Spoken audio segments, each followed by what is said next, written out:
Male Voices is sponsored by American Dance Awards, Creations by CC, Dancers Inc., Edge and the Dance Fund, Kids Artistic Review, M&I Dancewear, Showbiz Prime Time, and Tremaine Dance Conventions.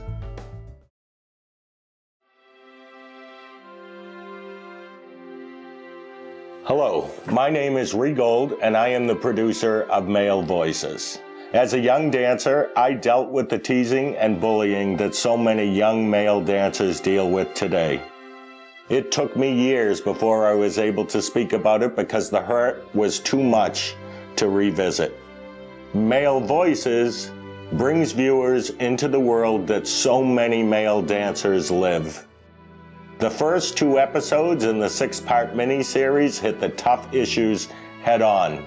As we move through the series, you'll discover the passion that drives these young male dancers to hang on tight to their dreams.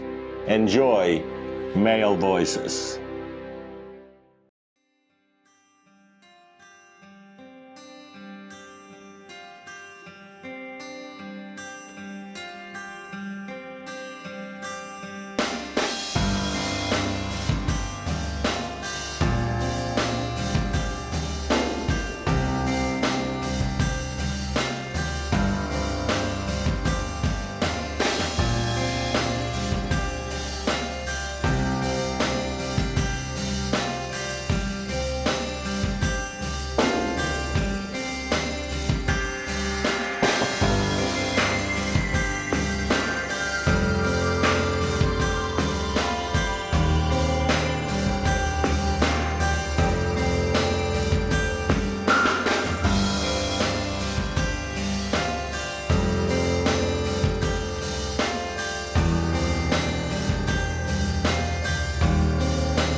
I started dancing when I was 5 years old. At home, I was always jumping around, and I never had anything like to actually put my focus on. And I was always like hyper and bothering my mom, so she just sent me right down the street to my dance studio. Well, my great-grandmother was a dancer. My grandmother was a dancer, but my mom wasn't because she was has CP, so she couldn't dance. But she really wanted me to get into it when I was younger. So, you know, it just came up and she just asked me and I said, oh, I'll try it, you know. And I just fell in love with it, so. We were 2 turning 3 when we started dancing, so we were really young. My sisters were into dance, both of them. So we actually started off dancing because we would always fool around in the lobby. But my mom was like very scared. She didn't want me to get injured or anything, and I was playing around way too much in the lobby. So she just threw me in a class to get rid of me in a sort of way. I started dancing in 6th grade, so I was about 11. I saw my brother and my sister on the stage, and I thought, well, if they could do it, so can I. I had always been into the performing arts.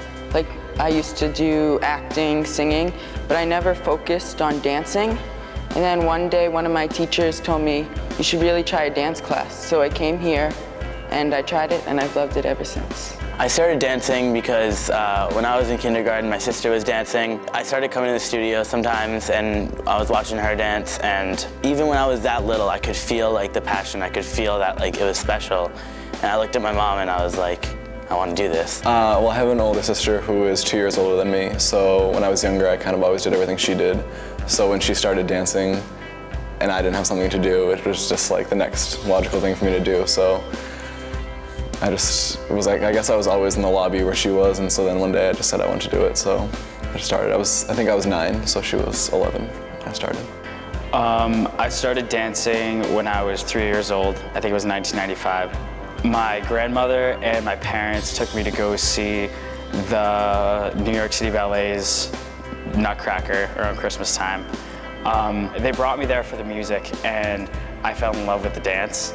So I think next week, right after the Nutcracker, my parents had enrolled me in creative movement classes, and it's just ever since then I've kept on going.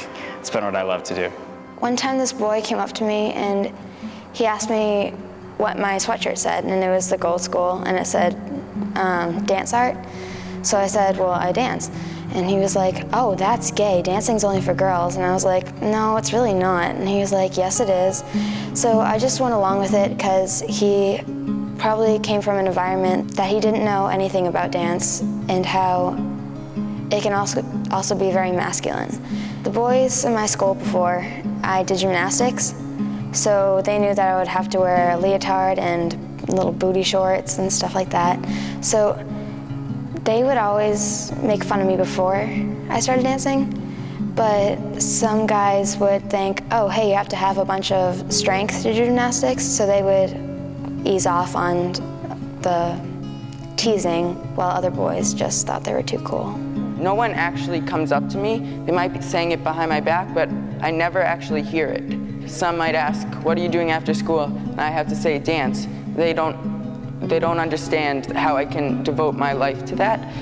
And I think that it's really helped for them to watch TV and online all the styles of dance, because they don't have to think, oh, ballet dance is about wearing a tutu and prancing around, but it's actually hip-hop, all the other styles, and they can relate to some of those. Even now when I tell someone, I feel like I get a look, or they kind of don't understand right away. And even when I say I'm going to school next year and majoring in dance, they still are like, oh, that's weird. So it's just a lot of judgments that people, because it's not the normal thing for a boy to be doing, so you're always gonna have the stereotypes and the judgments and the weird looks and the people who don't understand. So kind of knowing that you're doing what people don't expect you to do and getting judged for it is pretty difficult.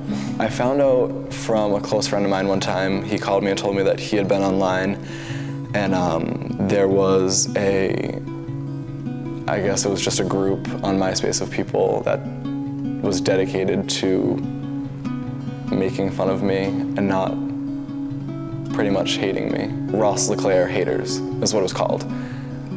And so there are times when I'm thinking about it and it just hurts, because I know that they didn't even know me and didn't have anything to base it off of. So they just had like stuff written about me, stuff like, oh, like what's the gayest thing you've ever seen him do? What, like just a whole big like description like about me, like, and it was just, it still bothers me now. I don't know, just see, like when he ever called me and was like, oh, I think you should go online and look at something I found. Well, I told a couple of my close friends and they ended up going onto it and writing how much they loved me. And eventually the kid who originally made it took it down. I don't want to say jealous, but maybe they know that I'm doing what I love regardless of people's judgment, so maybe the only way for them to bring me down is to attack me because I'm doing something that they can't and that they wouldn't have the courage to do or the bravery, like the guts to do it. Or so I think maybe that them just attacking me might have helped make them feel better. I don't really know. It was so awful. I don't really know how anyone could do that because it really hurt. When I was in middle school, I was given a very hard time. I had just moved and I was a dancer, and I think it was predominantly because I was a dancer that I had very few friends. I got picked on a lot. When I was in 7th grade, I went to this leadership conference thing in Washington, D.C., and on the very first day, I was talking about how I danced and how I loved it, and that was normal for me. But there were a couple guys in my group, and actually a girl, who gave me an awful time. They were calling me a fairy. They were calling me a girl. I can't even tell you how many times they called me gay or worse. Or, I mean, I could deal with that. Just the fact that they were being really like, just intolerant of the fact that I danced. It really hurt. I didn't have a cell phone. I was completely away from home, and I couldn't really talk to my parents, so I felt very alone, in addition to feeling kind of dejected. And that was probably the ultimate low. I haven't been given a hard time since I got into high school, because I think I've been around the people a little bit longer, but everyone's really come to terms with it, and they kind of understand it. And I think dance is also becoming more commercial, so that definitely helps people relate more to, oh, you're a dance, yeah, you dance, like, oh, that's pretty cool. I mean, it's interesting, but They still make fun of me, I guess, but they always call me like, oh, you dance, you're so gay, and they say like I'm flamboyant or whatever, and like the way I walk and like the way I do things, and I'm like thinking to myself, how you can't see any flamboyancy like in me or whatever. Like they're just like trying to make me feel like depressed or whatever, and it's like, you don't have to do that. And it's just horrible, I guess. And like it's just so good to come from school. It's just so good to come here and just feel so good about myself and just going off into that world where like I don't care what they say. When they found out I danced, a few of them were like, you dance? Like, isn't that like what girls do? But all the other friends I had were like, who cares? Like backing me up. One time I was confronted by it, the kid was like, you dance? Why do you dance? I was confused. I was really confused when he came over to me and asked me, because, and I just felt like, why do you care? Like, what do you care what I do? It's my life, like, it doesn't affect you. And it was like, you're going to judge me because I dance? It just sounded like, a stupid reason to like, actually like, dislike somebody or like, judge somebody for. It's just another activity, just like baseball or football. Usually not that many people say dancing is not a guy thing to do, but of course there's a small proportion of them, and I don't really let it get to me, because I like dance to the point where I don't care what other people think. I just do it for me, and if they don't like it, I'm not gonna stress over it, because it's not even worth it. Just be yourself and stand up for yourself, because if you're doing what you love, no one can take that away from you.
If you have comments on Male Voices, please send them to re@regold.com.